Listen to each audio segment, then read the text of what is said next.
Renungan Tetes Embun.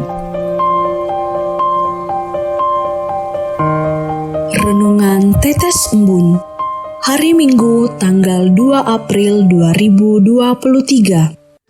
Bercermin pada kisah sengsaranya.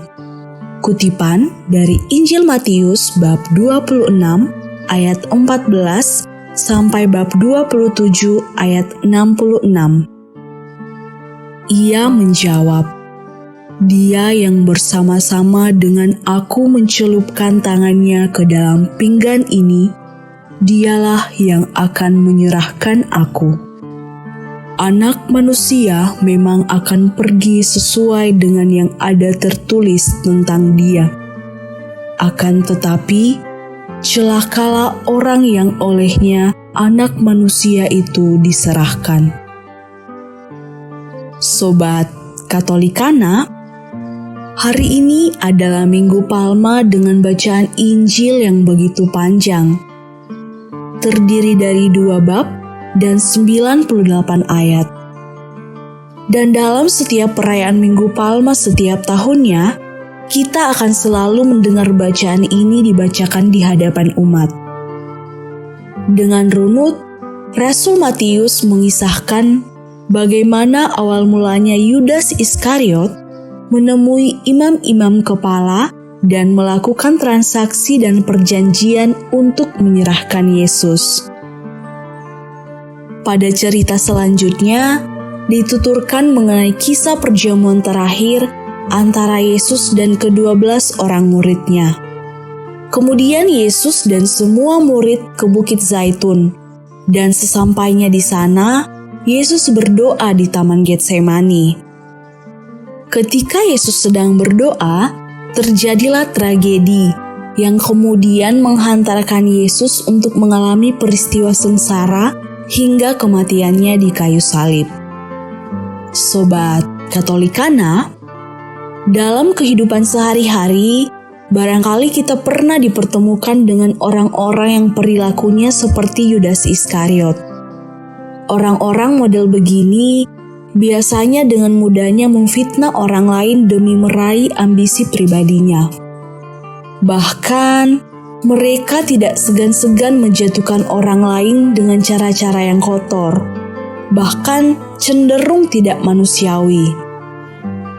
Dan mungkin saja, di antara kita juga ada yang pernah berperilaku demikian di masa lalu.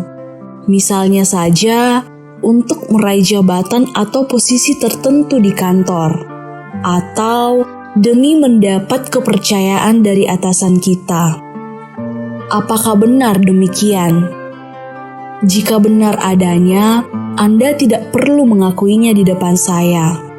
Namun saya mengajak Anda untuk menyesali segala salah dan dosa yang sudah Anda perbuat, seraya memohon ampun di hadapan Tuhan Allah. Sobat Katolikana, melalui bacaan Injil pada hari ini, kita semua diajak untuk bercermin sekaligus berefleksi melalui kisah sengsara yang dialami Yesus. Apakah selama ini saya berulang kali telah berusaha untuk menyalibkannya melalui perbuatan-perbuatan dosa dan kejahatan yang saya lakukan terhadap sesama? Saya yakin bahwa ada begitu banyak orang yang mengaku dosa setiap tahunnya. Akan tetapi, apakah pengakuan dosa itu dapat menjadi sebuah jaminan bahwa dosa yang sama tidak akan pernah kita perbuat lagi di kemudian hari? Sobat Katolikana, dalam kitab Yesaya bab 1 ayat 18, Tuhan berfirman demikian, "Sekalipun dosamu merah seperti kirmizi, akan menjadi putih seperti salju. Sekalipun berwarna merah seperti kain kesumba, akan menjadi putih seperti bulu domba." Apakah sebagai umat beriman Katolik, kita telah memahami firman Tuhan di atas dengan baik? Marilah berdoa. Tuhan, puji syukur kami ucapkan sebab Engkau telah menjadikan kami murid-murid-Mu. Ajarilah kami ya Tuhan, agar kami menjadi murid-murid-Mu yang taat mengikuti sabda dan perintah-Mu. Kuatkan kami ya Tuhan, agar dalam pesiarahan hidup kami di muka bumi ini, kami senantiasa berpegang pada firman-Mu. Sebab Engkaulah Tuhan dan pengantara kami, kini dan sepanjang segala masa. Amin.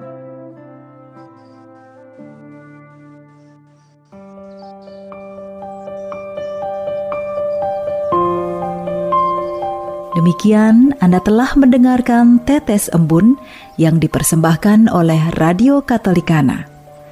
Renungan Tetes Embun bisa Anda simak di Radio Katolikana, media sosial Radio Katolikana, dan YouTube Katolikana. Terima kasih dan sampai jumpa.